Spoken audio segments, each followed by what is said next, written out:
Live from your local news source, this is ABC 27 News at 5:30. Taxing and regulating recreational marijuana and skill games are both part of Governor Shapiro's budget. He says they would bring in lots of cash to the Commonwealth. Is he right about that? Well, Pennsylvania has an independent office that crunches such numbers, and they recently rendered a verdict. Dennis Owens did a deep dive into their report. Governor Shapiro in February. Send a bill to my desk that legalizes marijuana. A budget address full of proposals and projections.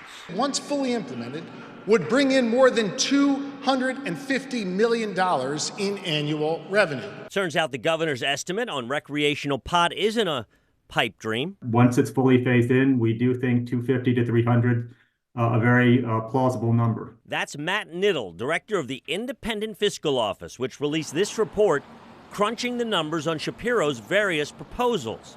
Just the math.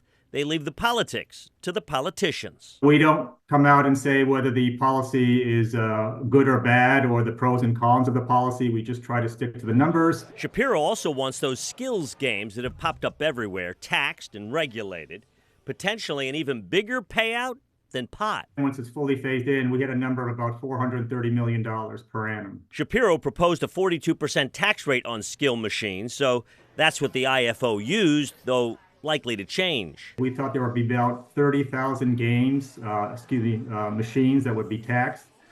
We think there are more of them out there right now, but we think with the regulation and the 42% tax, that number will shrink. What won't shrink? State coffers, if enacted. But lawmakers have to pass bills to legalize and regulate, which they haven't done, and the governor's budget is counting on. We do think that there's a material amount of money there, both with skill games and marijuana. Every state has a budget office, but only PA has one not beholden to a governor or legislature. The IFO works for both and for taxpayers. So we're completely separate.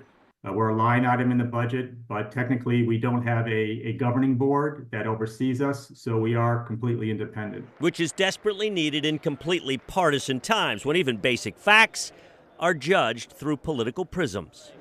Dennis Owens, ABC 27 News.